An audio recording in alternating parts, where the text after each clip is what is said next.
Hello મિત્રો, good morning, જય માતાજી, હર હર મહાદેવ। આપણે સવારમાં નાહી ધોઈને આવા કંઈક તૈયાર થઈ ગયા હતા। તૈયાર થઈને બેસી ગયા માતાજીની દીવાબત્તી કરે અને દર્શન કરવા। દર્શન કરીને પછી આપણને લાગી ગઈ હતી ભૂખ, એટલે આપણે બેસી ગયા હતા બટેટા પૌવા ખાવા। તો કરીને નીકળ્યા ગયા, તો આપણે સુખનો સૂરજ ઉગી ગયો હતો, એટલે ધીમે ધીમે આપણે નીકળી ગયા કારખાના તરફ। અને થોડીક વારમાં પૂગી ગયા કારખાને।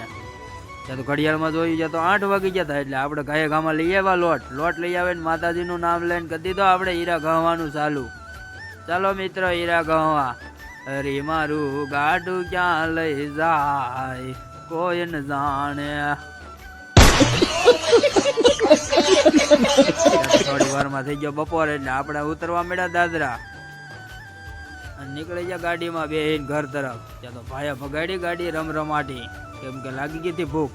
ત્યારે આવીને બેસી ગયા જમવાનું। આવું કાંઈક જમવાનું હતું, વટાણાનું શાક, આપણને કાંઈ ભાવતું નહોતું। A few moments later. જમી કાઢીને નીકળી ગયા કારખાના તરફ।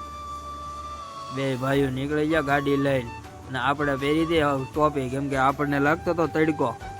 ત્યાં તો થોડીક વારમાં આવી ગયા કારખાને અને લઈ લીધો લોટ।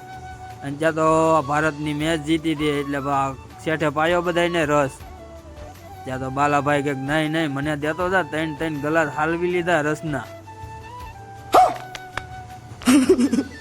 પછી બધા કારીગર ભાઈઓને પણ રસ પાયો। ત્યાં તો થોડીક વારમાં 6:15 વાગી ગયા, એટલે આપણે લોટ લઈને વહી ગયા ઓફિસ તરફ ને જોવા મળ્યા ટોટલ આવા કાંક ટોટલ હતો। ટોટલ જોઈને નીકળી ગયા કારખાનાની નીચે, કેમ કે આપણે જવાનું હતું ઘરે। ને પછી આવો કાંક સનરૂફનો નજારો એટલો હતો, એટલે આપણે સનરૂફ જોતા નીકળી ગયા ઘર તરફ। જો આ બ્લોગ ગમ્યો હોય તો લાઈક, શેર અને સબસ્ક્રાઈબ કરી દેજો। જય માતાજી, હર હર મહાદેવ।